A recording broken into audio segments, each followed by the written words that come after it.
Mateo 2, del 13 al 23. Mientras lo busca, el tema nos va a guiar a lo que hablábamos ahora de la Escritura, de cómo toda la Escritura es poderosa. Y al estudiar estas profecías dadas sobre el Mesías, nos dan un entendimiento más claro de Jesús. Y ese es el fin de la vida cristiana. El fin de la vida cristiana es conocer al Señor Jesucristo en las Escrituras, y cada semana la iglesia debe exaltar su nombre y predicar su nombre y vivir para su nombre. Obvio, también hay situaciones personales como hablábamos, pero en la medida en que conoces a Cristo, tu corazón se va formando para esas situaciones, para que puedas realmente conocer más al Señor y puedas saber cómo vivir la vida cristiana. Mateo 2, del 13 al 23. Vamos a leer el pasaje que dice así. Después que partieron ellos, he aquí un ángel del Señor apareció en sueños a José y dijo: levántate y toma al niño y a su madre y huye a Egipto y permanece allá hasta que yo te diga, porque acontecerá que Herodes buscará al niño para matarlo. Y él, despertando, tomó de noche al niño y a su madre y se fue a Egipto. Está hablando de José. Y estuvo allá hasta la muerte de Herodes, para que se cumpliese lo que dijo el Señor por medio del profeta, cuando dijo: de Egipto llamé a mi hijo. Herodes entonces, cuando se vio burlado por los magos, se enojó mucho y mandó matar a todos los niños menores de 2 años que habían en Belén y en todos sus alrededores, conforme al tiempo que había inquirido de los magos. Entonces se cumplió lo que fue dicho por el profeta Jeremías, cuando dijo: voz fue oída en Ramá, grande lamentación, lloro y gemido, Raquel que llora por sus hijos y no quiso ser consolada porque perecieron. Pero después de muerto Herodes, he aquí un ángel del Señor apareció en sueños a José en Egipto, diciendo: levántate, toma al niño y a su madre y vete a tierra de Israel, porque han muerto los que procuraban la muerte del niño. Entonces él se levantó y tomó al niño y a su madre y vino a la tierra de Israel. Pero oyendo que Arquelao reinaba en Judea en lugar de Herodes su padre, tuvo temor de ir allá, pero avisado por revelación en sueños se fue a la región de Galilea. Y vino y habitó en la ciudad que se llama Nazaret, para que se cumpliese lo que fue dicho por los profetas, que habría de ser llamado Nazareno. Padre, gracias por tu palabra. Tu palabra es poderosa, Señor. Solo tu palabra convierte el alma, solo tu palabra, Dios, transforma un corazón, y solo tu palabra puede traer vida a esta iglesia, Señor. Hoy nos presentamos como uno solo, pidiéndote que la vida de la palabra esta mañana sea engendrada en nuestras almas y que podamos vivir conforme a ella, Señor, que podamos entender el valor de toda la Escritura, el valor de tus palabras, el cumplimiento de tus palabras en Cristo. Damos gracias por este libro de Mateo y por este sermón en Cristo Jesús. Amén y amén. Toda la Escritura se cumple en el Mesías, absolutamente toda. Todas las promesas del Antiguo Testamento cobran vida y se hacen reales en el Señor Jesucristo. Recordemos que Mateo está uniendo los dos testamentos. Mateo es el puente entre el Antiguo Testamento y el Nuevo Testamento, y nos está mostrando a Cristo como el Rey, como aquel Rey prometido, como aquel Mesías que vendría a salvar a su pueblo. Entre los capítulos 1 y 2 que hemos visto, hoy terminamos el capítulo 2, Mateo usa 5 citas directas que vale la pena recordar. Vamos a 1, 22, 24. 5 citas directas. Acá en 22 dice: todo esto aconteció para que se cumpliese lo dicho por el Señor por medio del profeta, cuando dijo: he aquí una virgen concebirá y dará a luz un hijo y llamará su nombre Emmanuel, que traducido es ¿qué? Dios con nosotros. En la primera profecía habla de la virgen de la cual que Jesús nacería de una mujer, y esa mujer era una virgen. En 2:5-6 dice: ellos le dijeron en Belén, de Judea, porque así está escrito por el profeta, y tú, Belén, de la tierra de Judá, no eres la más pequeña entre los príncipes de Judá, porque de ti saldrá un guiador que apacentará a mi pueblo Israel. Son 5, pero voy a leer solo esas 2. ¿Por qué? Porque las otras 3 las vamos a desarrollar hoy en el sermón. Son 5 profecías que se cumplen en los primeros 2 capítulos de Mateo sobre la vida del Mesías, pero las otras 3 las vamos a ver hoy y vamos a encontrar lo interesante de la palabra de Dios, cómo se hace vida en el Mesías. Los 3 acontecimientos que vamos a ver hoy en este pasaje muestran la intervención de Dios con el cuidado de su Hijo, del Señor Jesucristo. La providencia obrando a favor de Él siempre, y cada profecía es el cumplimiento del propósito eterno de Dios para su pueblo a través del Mesías prometido. Cada profecía tiene que ver con el plan de redención en el cual estamos, ¿quiénes? Nosotros. Por eso son tan importantes. Entonces vamos a ir a la primera, y es la huida a Egipto. La huida a Egipto, versículo 13 al 15. Versículo 13 al 15. Acompáñenme allí en Mateo 2, 13 al 15. Vamos a introducirnos en la historia de Mateo, cómo Mateo narra el cumplimiento de las escrituras. Después que partieron ellos, ¿quiénes partieron? No, los reyes magos. Después que partieron ellos. O sea, porque nos conectamos con el versículo anterior, pero siendo avisados por revelación en sueños que no volviesen a Herodes, regresaron a su tierra por otro camino. ¿Sí ve? La importancia del contexto inmediato. Y además que acuérdense, ya lo hemos dicho, la Biblia no tenía divisiones, era una sola historia. Entonces ahora Mateo dice, vamos a parafrasearlo para entenderlo. Después que los reyes se fueron, porque fueron avisados en sueños, después que los reyes se fueron, he aquí un ángel del Señor se le apareció en sueños a José y le dijo, dejémoslo hasta ahí. Mateo nos dice que después de que los sabios, también los llamamos así, o los magos se fueron, un ángel visita nuevamente a José en sueños y le da una directriz, le dice algo que tiene que hacer. Antes de ver la directriz, tenemos que notar que Dios está dirigiendo todos los acontecimientos para José, para que José pueda confiar. ¿Se acuerda que empezamos hablando de un José temeroso, de un José que tenía dudas, decía, quedó embarazada y no ha dormido conmigo? Pues es difícil entender esa parte para un hombre que le aparezca la esposa embarazada y no ha tenido relaciones con él. Eso solo lo vivió José, ¿sí? Ya es difícil para un hombre después de José decir, pero no te puedo creer que te haya visitado un ángel, ¿sí? Porque si la esposa le dice, no, es que me visitó un ángel anoche, usted dice, uy, no, pero eso no se repite, sino el canon se cerró. Usted puede decir, ¿el canon qué? Se cerró ya no puede volver a repetirse esa parte. Entonces Dios está obrando en el corazón de José, pero también está dando el cumplimiento de la escritura. Ahora debió ser de gran aliento la visita de los magos. Claro, trajo ¿qué? Provisión, oro, incienso, mirra. Trajo mucha provisión. Esa provisión tenía un propósito. Van a viajar, y cuando hay viaje hay ¿qué? Provisión. Siempre que hay viaje hay provisión. Confirmaba aún más lo que el ángel le había dicho antes, y eso ayuda al corazón cuando hay situaciones que se presentan. Cuando hay situaciones como las que vive José o las que usted vive, necesitamos una palabra que nos dé aliento, algo que venga de parte de Dios, y eso nos ¿qué? Nos levanta.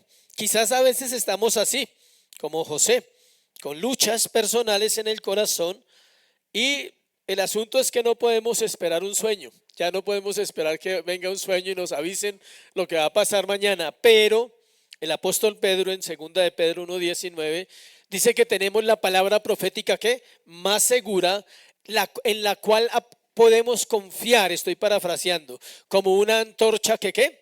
Que alumbra. Así es la palabra, es una antorcha que alumbra el camino, es una guía que te va a llevar todos los días de tu vida.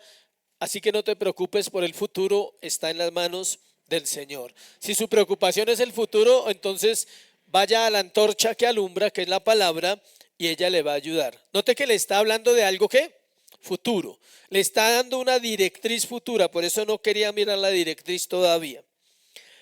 La situación es que lo que el ángel le va a decir es diferente a la primera vez, y es que hay un peligro latente acechando al Salvador. Miremos lo que le dijo el ángel. Levántate y toma al niño y a su madre y huye a Egipto y permanece allá hasta que yo te diga, porque acontecerá que Herodes buscará al niño para matarlo. Note que no siempre la palabra es la que uno espera. En este caso no le dijo, tranquilo José, confíe, que ayer vino el Espíritu Santo y la jovencita quedó encinta por obra y gracia del Espíritu Santo. Le dijo el ángel la primera vez. Esta vez le dice una cosa más difícil. Dice, José, Herodes quiere matar al niño, hay que huir. Pero mire este detalle del versículo cuando dice, y permanece allá hasta que yo te diga. Es impresionante la directriz que Dios da tan específica. Pero aún es más impresionante la obediencia de José. Esa es la que tenemos que nosotros aprender, la obediencia de José. El versículo 13, parte B, dice lo siguiente: la orden es que tiene que huir, y deja claro que es hasta que el mismo ángel le diga. De una vez le está advirtiendo y le dice, yo te voy a seguir guiando. Paciencia. Llegue allá y quédese allá y no se vaya a mover de allá. ¿Qué hubiera pasado si José no es obediente? Pues se mueve y ya se cansa de esperar. No le dijo cuánto tiempo. Podrían pasar 10 años, 15 años, ¿sí se ve? La palabra de Dios es así. Cuando Dios dice algo, Dios lo va a cumplir. El problema es que no te da una fecha y eso te desespera. Ese es el desespero de nosotros, que Él no pone el 4 de marzo, el 20 de abril. No. El ángel le dice, ve y quédese allá hasta que yo diga. ¿Sabía acaso José cuánto tiempo iba a estar allá? No. Pero él dice, listo, yo me voy. Mire lo que dice, la razón para huir es muy seria. Herodes busca al niño para matarlo, dice el texto literalmente.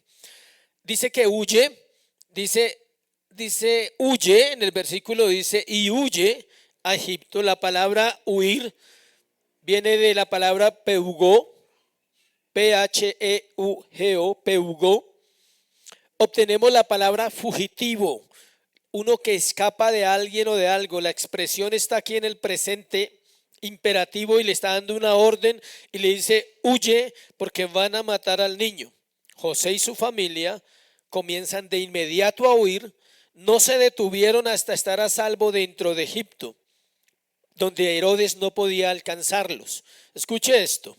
La distancia entre Belén, estamos en Belén, y la frontera de Egipto son 120 kilómetros. Es lejitos, no era ahí a la vuelta. En la frontera, 120 de Belén a la frontera de Egipto, y habrían tenido que recorrer otros 160 kilómetros para llegar a un lugar de seguridad en esa nación. Lo más probable es a la ciudad de Alejandría, que es donde Alejandro el Grande la fundó y donde los judíos eran bien recibidos. ¿Por qué? Porque había libertad. Muchos judíos habían huido en la diáspora, en la dispersión, y se habían ido para esos sectores, y el imperio, a cargo de Alejandro el Grande, 300 años antes de Cristo, había dado libertad a los judíos en su religión. Entonces allá se iban todos los judíos cuando eran perseguidos en su tierra, y Jesús también viaja allá. Entonces, ¿cuántos kilómetros fueron? ¿Sí estuvo atento a la matemática? 280. Bastante. No hay camioneta, no hay carro, no hay flota. Los medios no nos dice cómo viajaron, pero viajaron. Viajar con un bebé hizo sin duda el trayecto mucho más lento y más que difícil. Siempre un bebé hace que todo sea diferente. Y si no hay transporte, más difícil. Pero acordémonos un detalle, hay provisión, ¿sí? Entonces había provisión, llegó el oro, hay provisión para salir. Nos vamos con María y con Jesús a Egipto. Era la ciudad de Alejandría, versículo 14. Él despertando, o sea José, tomó de noche al niño y a su madre y se fue a Egipto. ¿Cuántas preguntas hizo José para obedecer? Ah, no, no hay, no, pensé que había alguna ahí. Igual a nosotros hoy en día. ¿Y por qué? ¿Y por qué esto? ¿Y por qué la Biblia dice aquello? Y no se puede de otra manera. Y tiene que ser así. José no hace preguntas. Apenas se despertó, dijo, uy, van a matar al chico. Nos vamos. Coja su maletica y su oro y su incienso y su mirra y salga. Llevaba provisión, que era lo importante. Dice ahí en el versículo 15, estuvo allá hasta la muerte de Herodes, para que se cumpliese lo que dijo el Señor por medio del profeta cuando dijo, de Egipto llamé a mi hijo. No les di el título del primer punto, huida a Egipto. Huida a Egipto, estamos ahí. ¿Sí lo dije? Bueno, gracias. El viaje duró quizás solo unos meses, hay que tener en cuenta eso. Volvamos al versículo 15, estuvo allá hasta la muerte de Herodes. Eso nos da una fecha. Al hacer el estudio, la hermenéutica, la exégesis, nos da fechas. ¿Hasta la muerte de quién? De Herodes. Porque según la historia secular, escuche, Herodes murió en el año 4 antes de Cristo. Y encontramos aquí la profecía de Oseas 11:1, de Egipto llamé a mi hijo. Y aquí encontramos que la escritura está unida porque Cristo es el Hijo de Dios y Dios lo llama ¿de dónde? De Egipto. Pero hay otra historia similar, es Israel. Israel es el Hijo de Dios y Dios lo llama ¿de dónde? De Egipto. Éxodo 4:22, por favor, para ver ese paralelo ahí. Éxodo 4:22.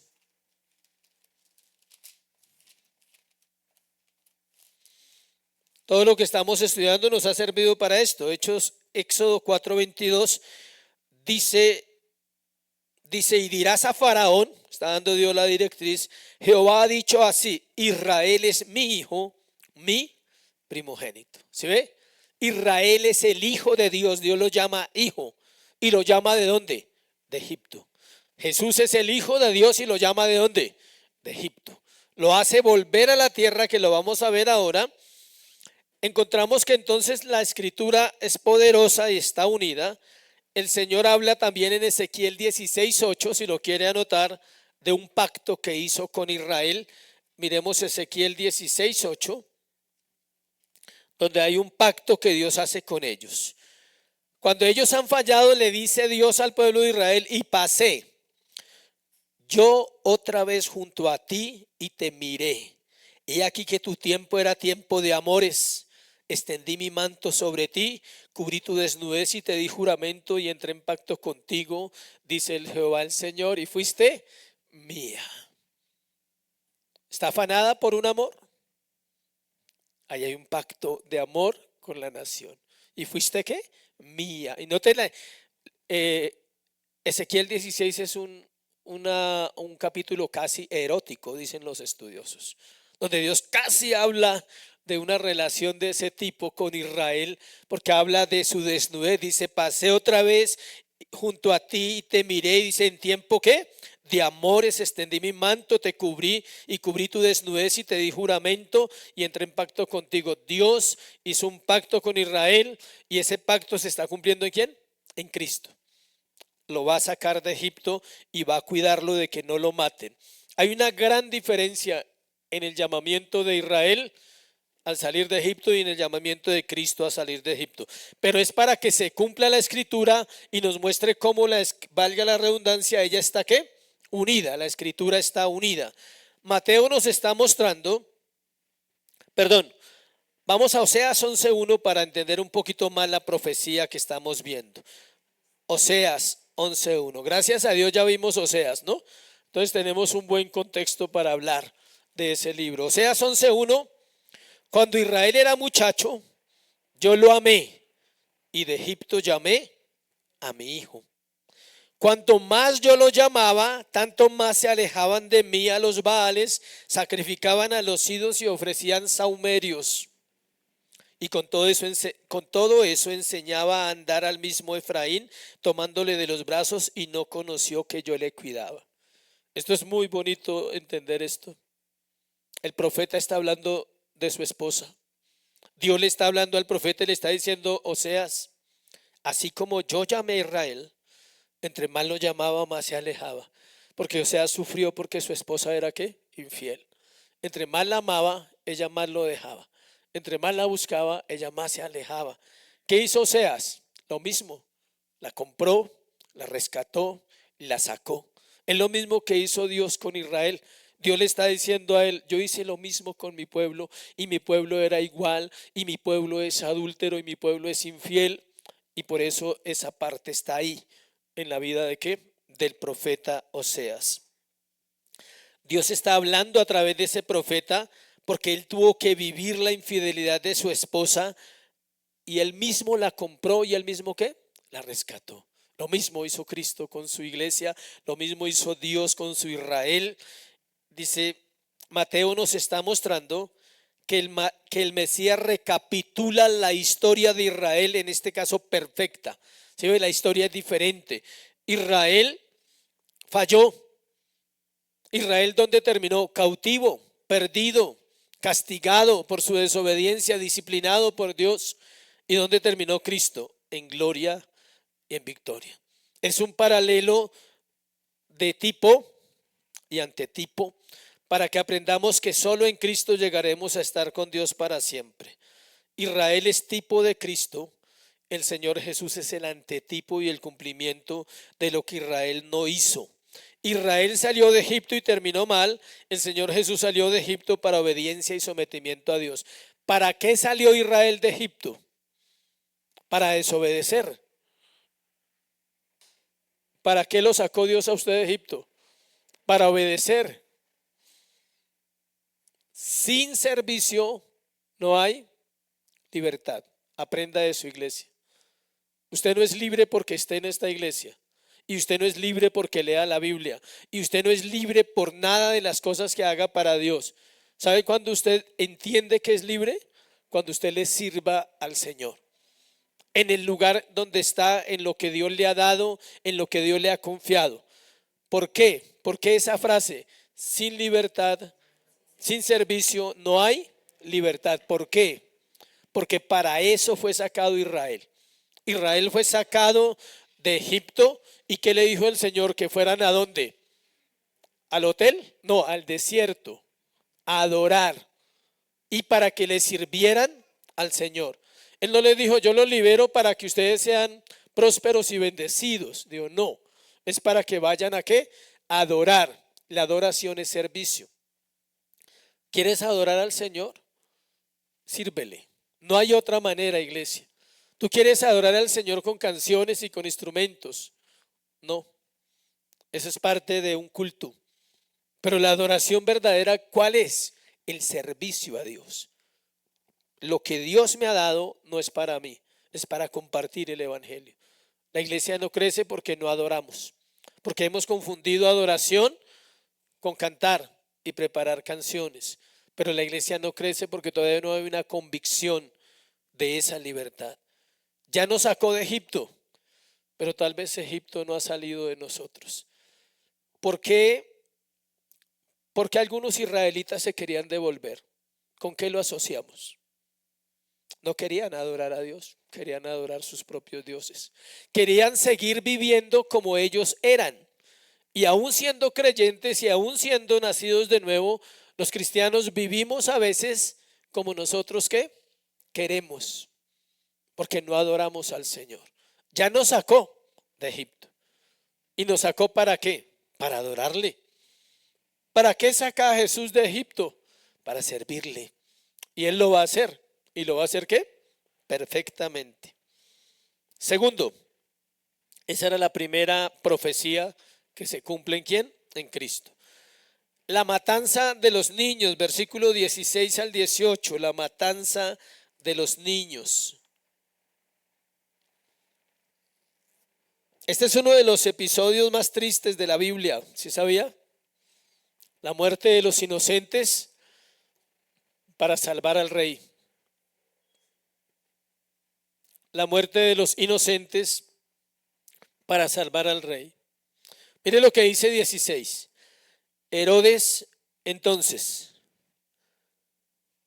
Herodes entonces, Mateo usa esta palabra, se llama tote en griego, así como escribimos tote acá, el que totea. No, tote significa entonces, y Mateo la usa muchas veces para introducir acontecimientos subsiguientes, es decir, mire, lo cual nos dice que entre versículo 12 y versículo 16 pasó un tiempo. Lea el 12.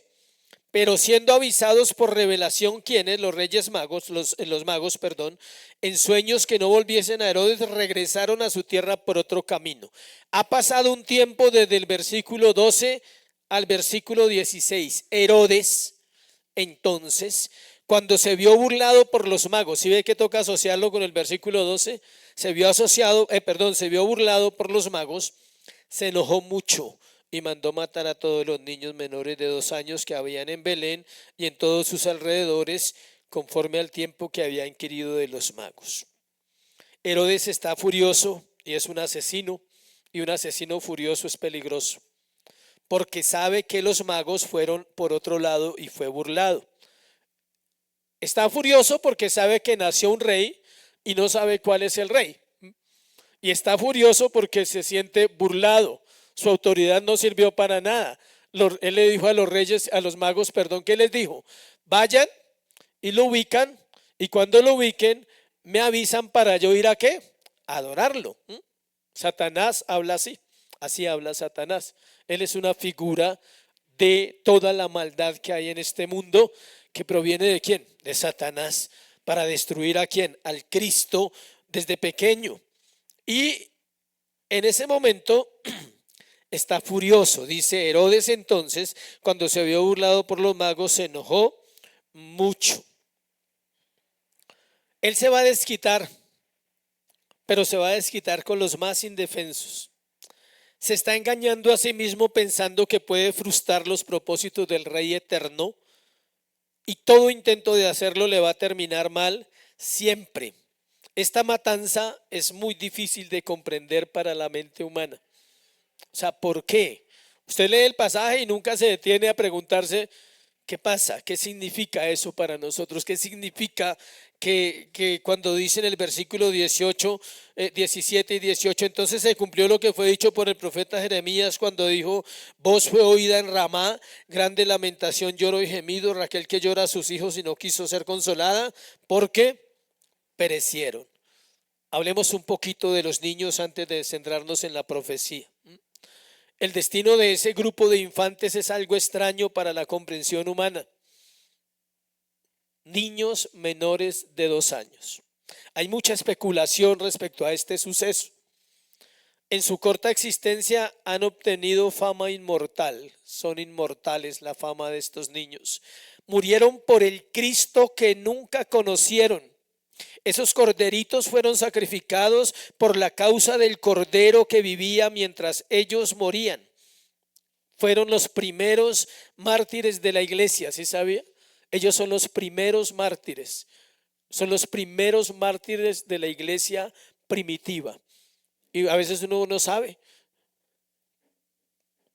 Ellos mueren para que Él pueda vivir para siempre. Es un sacrificio, es una ofrenda al Señor. Ellos encabezan la larga procesión de mártires, si no de intención, sí de hecho. Y podemos estar seguros que están ahora en la multitud con palmas en las manos como las primicias para Dios y el Cordero. Ellos están ¿dónde? En el paraíso. Están alabando al Señor todos estos niños. Por la época, debido a la población que se calcula, 20 niños nomás. No eran tantos tampoco. Estamos hablando de hace 2000 años. Los pueblos eran pequeños y tal vez habían más niños de otras edades, ¿sí? Note que podían haber 100 niños, sí, pero estamos hablando de un rango específico, de 0 a 2 años. Estos niños fueron sacrificados. También es de notar que Herodes dijo que hasta los 2 años no más. Y encontramos la profecía de Jeremías 31:15. Vamos allá. Jeremías 31:15. Así ha dicho Jehová: voz fue oída En Ramá, llanto y lloro amargo, Raquel que lamenta por sus hijos y no quiso ser consolada acerca de sus hijos porque perecieron. Es la misma profecía, está exacta en el libro de Mateo. Algo interesante es que vamos a ver por qué está ahí, por qué está metida ahí, por qué se cumple en el Mesías. Recordemos que Raquel es la madre de los israelitas. Ella representa eso. Todos los israelitas descienden ¿de quién? De Raquel. Es la madre de Israel. ¿Por qué? Porque fue la mujer especial para Jacob. Habían 4 mujeres, pero él amó ¿a quién? A Raquel. ¿Y por quién lloró? Por Raquel. ¿Y a cuál le dolió? Raquel. ¿Y cuáles fueron los hijos que más amó? Los de Raquel. Era una mujer especial y Dios también le da un lugar a ella como la madre de Israel. Y miren lo que está diciendo el profeta. Esto es un lenguaje poético. Él está dando una ¿qué? Poesía. Y Mateo tomó la poesía y la puso allí y está diciendo que a la madre de Israel le duele lo que va a pasar con Israel. Él está profetizando que Israel va a ser llevado ¿qué? Cautivo por su desobediencia y va a estar allí un tiempo y dice que ella llora por los cautivos y los exiliados castigados por su rebelión. Ahora las madres de Belén lloran a sus hijos inocentes. No hicieron nada malo para morir de esa forma, pero lloran. Entonces Dios está comparando el dolor de una madre, ponle cuidado, Dios está comparando el dolor de una madre por sus hijos, por un hijo pequeño que lo acaban de matar, inocente, y tiene que morir y él no ha hecho nada. Y él dice, así le duele, así es el dolor que se siente porque Israel se está ¿qué? Perdiendo. Él compara muchas veces el dolor de él como el dolor de una mujer que está ¿de qué? De parto. Dios usa esas figuras, en este caso es una poesía. Ambos pasajes nos muestran que al final de ese sufrimiento habrá una gran liberación. Ambos pasajes tienen ese punto en común. Estamos en Jeremías 31:15 y en Jeremías 31:27 viene la profecía más importante del profeta. Dice, he aquí vienen días, dice Jehová, en que sembraré la casa de Israel y la casa de Judá de simiente de hombre, de simiente de animal. Y ahí viene la profecía del nuevo pacto. ¿Sí ve? Después de esa profecía de de Jeremías 31:15, viene la profecía del nuevo pacto. Después de la muerte de los niños se levanta ¿quién? El Mesías, el Cristo, a cumplir el nuevo pacto. Otro dato es que los niños, los estudiosos calculan que el Señor pudo haber nacido en diciembre del año 5 antes de Cristo, porque Herodes muere el 4 de abril del año 4 y tenía unos mesecitos, no tenía más. Es decir, el Señor tendría unos meses no más y calificaba dentro del rango de 0 a 2 años. ¿Qué hizo Herodes? Asegurarse.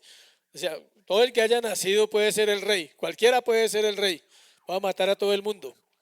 Otro dato es que los niños que murieron, aparte de que son los primeros mártires de la iglesia, por esa tragedia se estableció el Día de los Inocentes, que la iglesia griega celebra el 29 de diciembre y la iglesia latina el 28 de diciembre. El Día de los Santos Inocentes. ¿Sí sabían eso o no? Yo tampoco, no se preocupe. Bueno, el Día de los Santos Inocentes es un honor a esos niños que fueron sacrificados. Acerca de la muerte de Herodes, no podemos pasar por alto ese detalle. El historiador narra lo siguiente, Josefo dice lo siguiente, note esta historia. Esto es lo que escribe Josefo. Después de esto, de haber aplastado cruelmente una rebelión de judíos, o sea, era un hombre muy malo, Herodes fue empeorando rápidamente, sufriendo terribles dolores. Sentía una terrible comezón. Tenía las entrañas ulceradas y sus partes privadas gangrenadas y con gusanos. Intentó en vano aliviar su asma y convulsiones en los baños termales de Calirroe, Calirroe eran unas aguas a las cuales se les adjudicaba poder milagroso a los griegos. O sea, así como hoy, como un baño para que le quitara esas cosas. Y volvió a Jericó y allí reunió a hombres distinguidos de toda la nación y ordenó que fueran encerrados en el hipódromo. Mire lo que hizo antes de morir. Le ordenó a su hermana Salomé, que era una hermanita del mismo corazón de él, que tan pronto él muriera, que todos esos hombres que tenía encerrados en el hipódromo, o sea, los hombres importantes de la nación, fueran muertos, para que a su muerte hubiera dolor por todo el país y no gozo. Claro, como era malo, si moría, todo el mundo se gozaba. Entonces, antes de morir, dijo, maten a todos los hombres importantes de la ciudad, con eso hay dolor cuando yo muera y no ¿qué? Gozo. El pecado de Herodes lo había alcanzado. Ni médicos ni aguas termales podían curar su podrido cuerpo. O sea, él murió podrido por dentro. Incluso a la hora de su muerte afloraba su maldad y crueldad. Es como si la depravación total del hombre se hubiese encarnado en Herodes. Era un hombre de comportamiento sumamente bárbaro hacia todos por igual y un esclavo de su pasión. Era malo, de los hombres malos. ¿Sí? Y no es el mismo Herodes cuando Jesús es crucificado. En Lucas 3, ahí está el otro Herodes, cuando ya Jesús crece, pero es igual de malo al papá. También fue casi igual de malo. Hasta ahí la segunda profecía, que tiene que ver con la matanza de los niños del versículo 16 al 18. Y vamos a cerrar con la tercera, el regreso a Nazaret. Entonces vimos la huida a Egipto, vimos la matanza y vimos el cumplimiento de dos profecías. Por eso el título se llama, así como lo pusimos, que las escrituras se cumplen en Jesús. Y el regreso de Nazaret, versículo 19 al versículo 23 de Mateo. Vamos allá, por favor. Pero después de muerto Herodes, hasta ahí podemos dejar. Esta última profecía tiene que ver con el regreso de Jesús, ¿a dónde? A Nazaret. Herodes ha muerto, el peligro ya no está y ahora pueden volver a su tierra. Pero el versículo tiene un detalle. Dice, pero después de muerto Herodes, he aquí un ángel del Señor apareció en sueños a José en Egipto. Pero en el versículo 20, en la parte B, dice, porque han, en plural, muerto. Es decir, que no era solo Herodes el enemigo de Jesús. En el versículo 19 nos dice que Herodes murió, pero en el versículo 20 hay un plural, gramática, han muerto, es decir, varios murieron los enemigos del Señor. Bien, los estudiosos dicen que no se sabe cuáles eran los otros enemigos, pero bien sea que la palabra es una palabra de seguridad, tranquilo que murió Herodes y los demás como que ya no tienen fuerza, puede que ya murieron sus intenciones o pueden que hayan muerto físicamente, no cambia la situación. El hecho es que ya no hay peligro donde aparentemente, porque ahorita vamos a mirar que sí hay peligro. Uno dice, no, ya no hay peligro, ya vamos a mirar. Versículo 20, 21. En el 19 se aparece en ángel en sueños a José en Egipto. Y le dice en el 20, levántate, toma al niño y a su madre y vete a tierra de Israel, porque han muerto los que procuraban la muerte del niño. Qué chévere, ¿no? Esa guía. Primero le dice, bueno, tome al niño o la mujer, váyase. Note que siempre pone al niño primero. En el versículo 14, despertando tomó de noche al niño y a su madre. Versículo 20, toma al niño y a su madre, dándole la gloria, la deidad a Cristo y no a María. Eso ya lo entendemos nosotros. La directriz es clara. Tome a su familia y vuelva a la tierra de Israel. José una vez más muestra su obediencia ¿qué? Inmediata en versículo 21, cuando dice, entonces él se levantó y empezó a preguntar por qué. Y tomó al niño y a su madre y vino a la tierra de Israel. Nunca pregunta por qué, él no es preguntón. ¿Y por qué, pastor? ¿Y por qué esto? ¿Y por qué aquello? No, él simplemente dice, amén, ya listo, el ángel habló, voy a coger mi familia y me voy. La directriz entonces está clara, la obediencia está clara, versículo 22. Pero oyendo que Arquelao reinaba en Judea en lugar de Herodes su padre, tuvo temor de ir allá, pero avisado por revelación en sueños, se fue a la región de ¿dónde? De Galilea. En el versículo 22 pasa algo. Volvamos a leerlo despacio. Oyendo que Arquelao reinaba en Judea. El hijo de Herodes sigue en Judea. Dice que José tuvo temor de ir allá y que fue avisado por revelación y se fue a la región de ¿dónde? De Galilea. Note que él no vuelve a Belén. Pero eso es para que se cumpla la última profecía, que tenía que ir ¿a dónde? A Nazaret, porque sería llamado Nazareno. Entonces José es muy inteligente, él dice no, allí está el hijo y de pronto ese también es malo. Mire quién era Arquelao. Herodes antes de morir mató dos rabinos judíos, uno se llamaba Judas y Matías, y Arquelao acababa de matar 3,000 judíos, temiendo una insurrección. Es decir, el papá antes de morir mató a dos sacerdotes del pueblo de Israel, a dos sumos sacerdotes, que eso era importantísimo. Entonces el hijo dijo, ahorita se levantan estos judíos, y mató 3,000. Entonces era difícil para José llegar allá. Diría, no, ahorita llegamos allá y están matando judíos a la lata. Entonces mejor no, busquemos otro camino. Por tanto, todos los judíos que vivían en la región de Arquelao no estaban seguros. Y por ello es que José regresa ¿a dónde? A Nazaret. Y ahí encontramos la tercera profecía dada por varios profetas, porque el texto lo dice, versículo 23. Vino y habitó en la ciudad que se llama ¿qué? Nazaret, para que se cumpliese lo que fue dicho por los profetas, que habría de ser llamado Nazareno. Por tanto, la profecía no es específica. Tengan en cuenta ese detalle que estamos aprendiendo en la escuela. Es decir, no está usando una cita directa, sino está usando todo un contexto del Antiguo Testamento de lo que dijeron que los profetas. Sin embargo, nos da una cita que es Isaías 11:1. Vamos a leerla. Isaías 11:1. Dicen que este es uno de las profecías más difíciles de interpretar.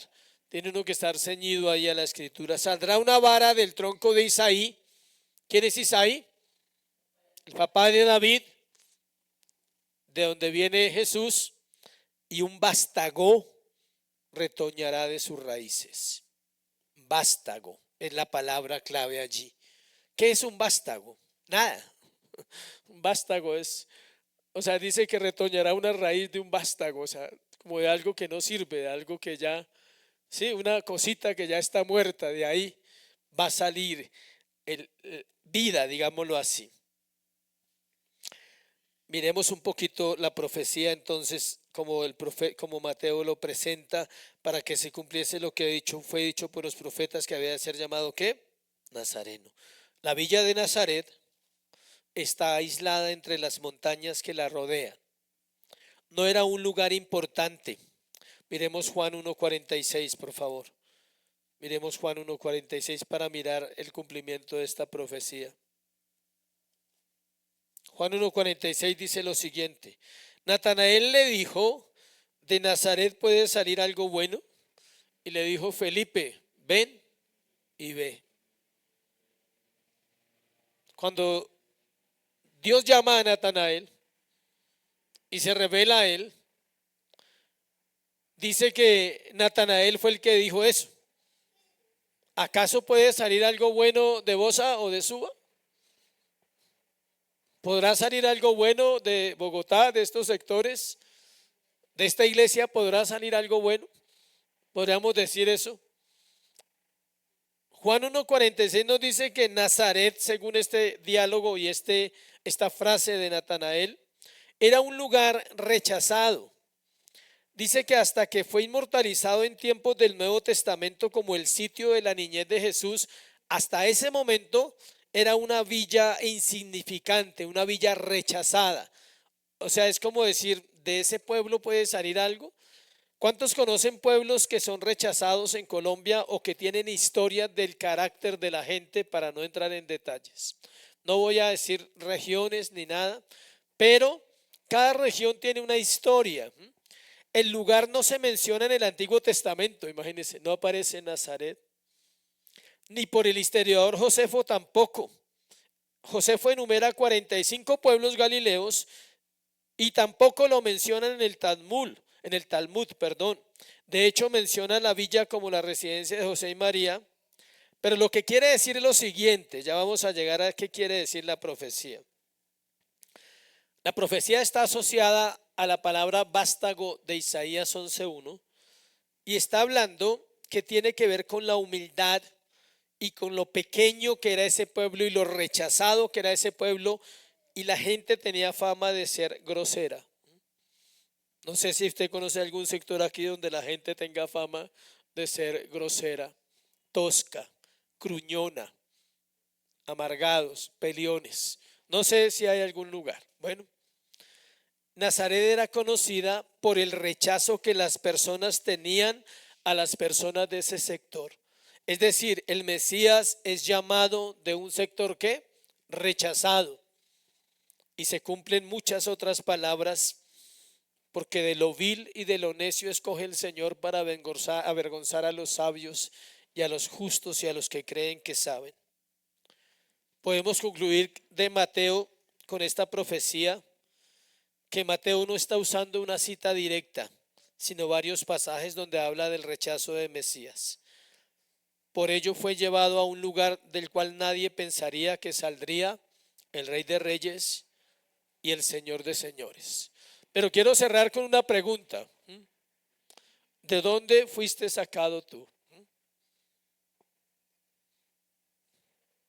¿Cuál es tu Nazaret?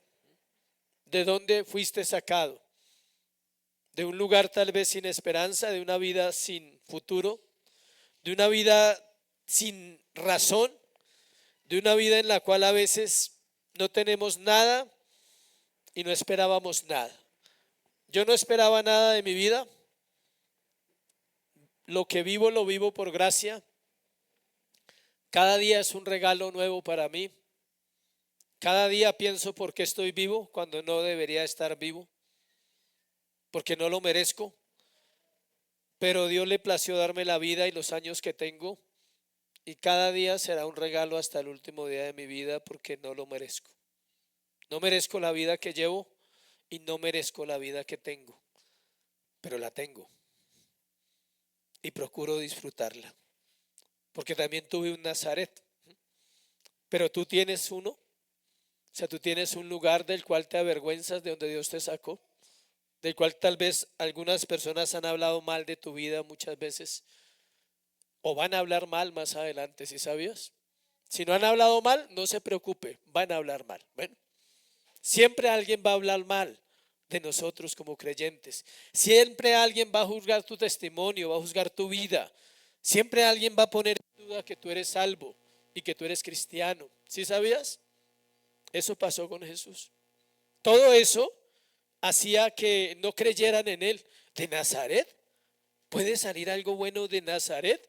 Por eso los fariseos se preguntaban, pero decían que era de Belén. Note que él no vuelve a Belén. Él se establece allá y crece allá los primeros años de su vida. Y él lo hace con un propósito para que la escritura se cumpla. Y todos ellos pensaban, decían, pero un rey es así. O sea, el hijo de un carpintero. Conocemos a José, conocemos a María, conocemos sus hermanas. Ese no es el Mesías, ese es falso. ¿Conocen tu familia? ¿Conocen tu entorno? ¿Conocen tu vida? Y nos menosprecian.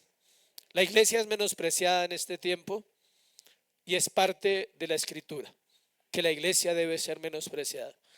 La iglesia nunca será valorada por el mundo. Nunca esperes que el mundo valore una congregación, valore una iglesia. La pregunta es si tú valoras la iglesia. Es otra buena pregunta antes de orar. ¿Valoras a Nazaret? La iglesia es así. Es un lugar donde llegan los groseros, los amargados, los borrachos, los ladrones, las prostitutas, los inmorales, los pecadores. Eso es Nazaret, un lugar rechazado por todo el mundo. Pero es allí donde Cristo crece. ¿Sí ve? Es allí donde Cristo crece y donde se manifiesta después ¿a quién? Al mundo.